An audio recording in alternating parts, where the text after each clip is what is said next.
Здравейте! Този път съм с микрофон. Надявам се да се получи добре видеото. Отивам пак на работа. Замествам една колежка. Просто трябва да я заместя в събота. Всъщност се замествам от няколко месеца. Че наложи се да я оперират и не може да работи. И сега вкъщи отивам до работа, ще покажа пътя. Част от града всъщност. Ще кучето да... Значи почна да спира така, много се ядосвам. Предния път завих на дясно, сега ще завия наляво, в друга посока на града. Отивам.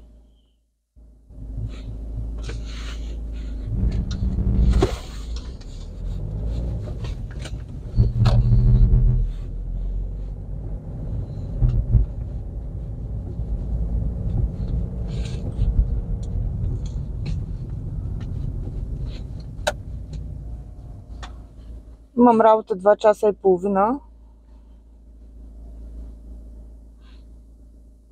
Това е. При нас не са почивни дни, не са великденски празници. Великден беше на 1 април, католическия. И ние естествено работим. Аз по договор не би трябвало да работя в събота, но замествам разни хора и затова работя.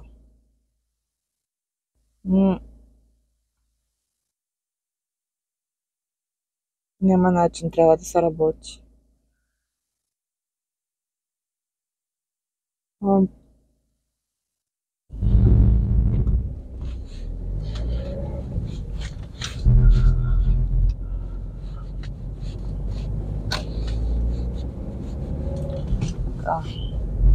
Събота естествено няма голямо движение този път.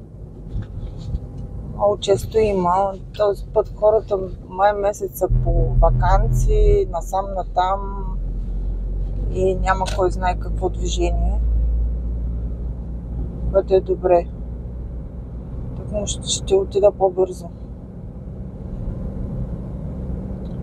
Времето, за съжаление, е мрачно. Отвратително, тук 2-3 дни вали. Слънце няма, не изгрява въобще. Светофари на всяка крачка.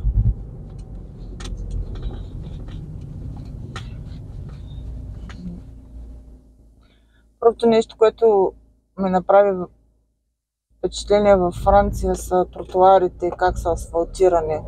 Примерно в България всичките са, повечето са с плочки. И като се надигне някоя плочка, може да паднеш, да си счупиш нещо. Нафтата е 1,70 днес. 1,70, което е добре, пада. Преди месец беше 1,80.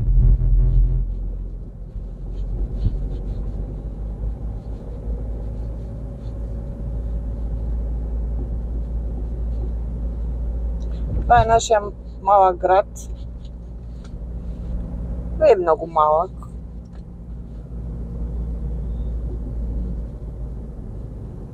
Нормален.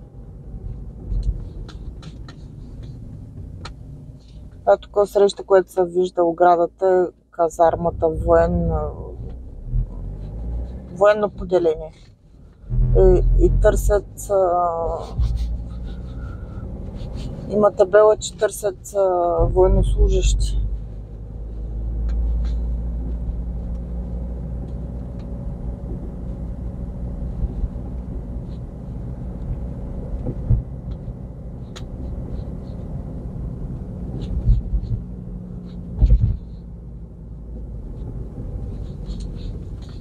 А това отсреща сградата, която се нарича ОПАК.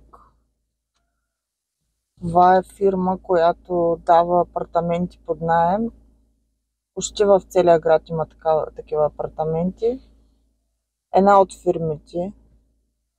Другата фирма се казва Белис. Ние всъщност имаме апартамент под наем, който сме взели от Абелис. Това са фирми, които дават апартаменти под наем.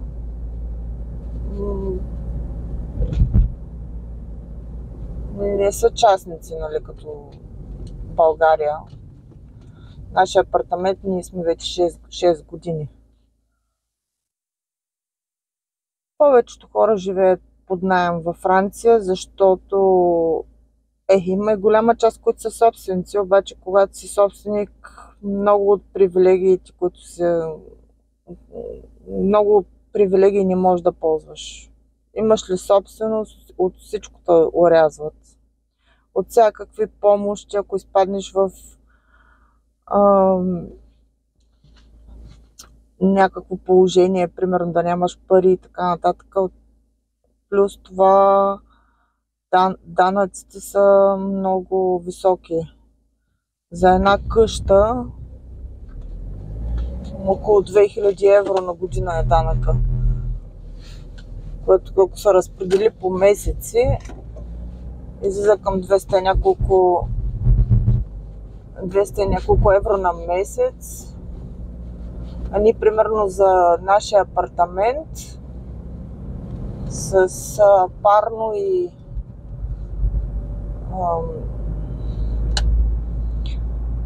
такси за поддръжка плюс вода плащаме 600 евро и някой път, ако имаме АПЛ, може да падне на 500, на 450, в зависимост от доходите. АПЛ всъщност е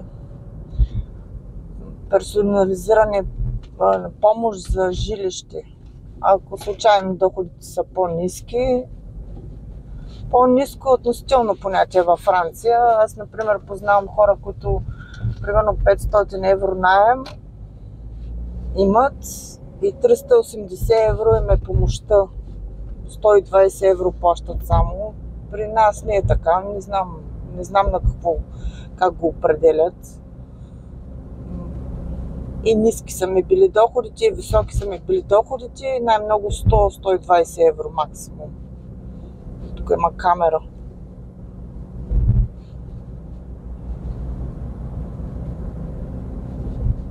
Шатно Лореал. Това е едно като селце, което просто излизаш от града и влизаш направо в селото, което е де-факто към града буквално. Много странно спират с французите, въобще не са добри, чак толкова добри шофьори. Нито мигачи дават, ни нищо.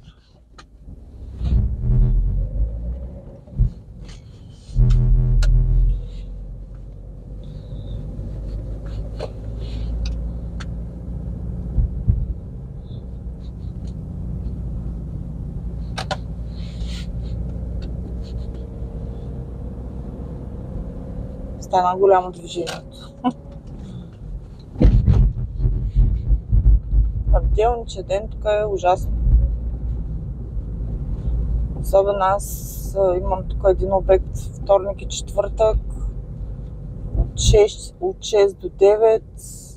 В 6 часа, когато хората се приберат от работа, е някакъв ад. Половин час правя път до там за не знам колко километра. 10 на километра.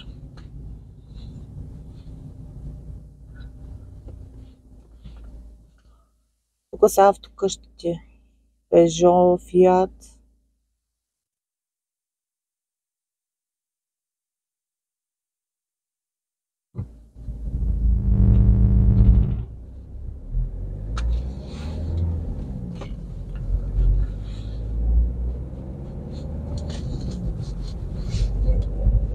Съжаление, мрачно времето, не може да се види добре красотата на Франция. Тук всичко е зелено, ние се намираме в Бургундия.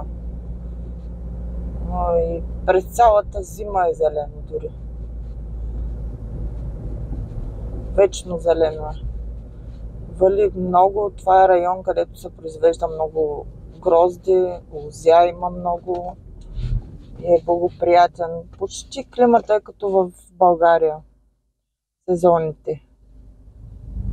И много топло и зимата е до минус 1-2 градуса максимум да паднат температурите, повече не падат. Сняг съм виждала много рядко, може би аз съм 7 година тук, може би 2 пъти съм виждала да вали сняг.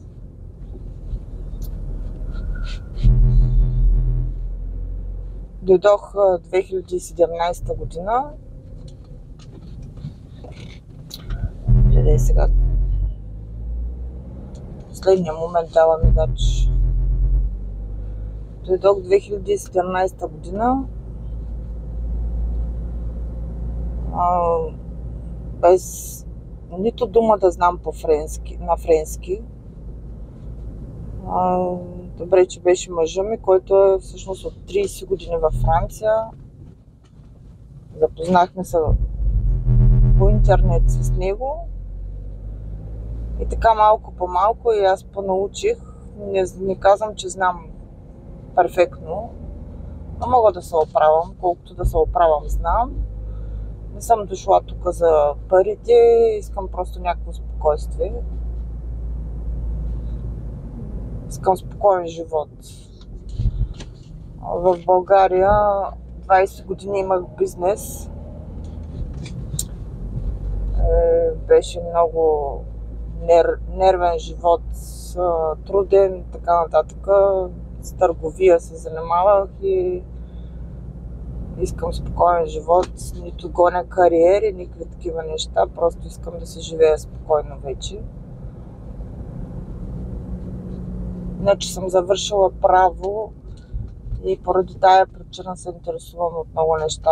Просто ми е интересно как е във Франция и затова имам такива видеа, които обясняват повечето права и задължения във Франция, което ще споменавам в тия клипове. Аз започнах да ги правя именно поради тази причина, че не мога да отделям време да обработвам толкова много видеа с програми, с много информация, така нататък, която естествено трябва да проучи човек, да я преведе, да види източници и е трудно.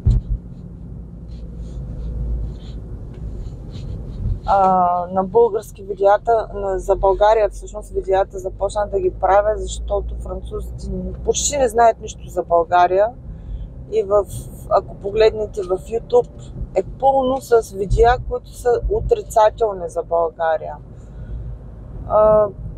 Разни лоши неща само за България, затова искам просто да го направя така, че да може по някакъв начин да се информират, който дори малко хора да са. Те пък ще кажат на други и така нататък. За целта инвестирахме в много техника. Купихме камери, дронови имаме. Но ние го правим единствено като хоби. Нито смятам да печеля пари от това, ни нищо. Просто харесвам да го правя. Ако мога да помогна на някого, да помогна. Ако не, няма проблем, здраве да е. Видеята за България ще продължавам да ги правя естествено. Е тук е индустриална зона. Само айде такова. Гледай как ми се е залепил за мен. Аз пристигнах вече до работата.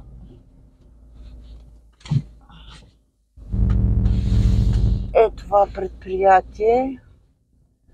Сега ще отворя портала, ще вляза вътре, ще си сложа слушалките, слушам нещо и ще си свърша работата за 2 часа. И готово. Благодаря ви, че пак ме изтърпяхте. Желая ви хубави великденски празници и до скоро!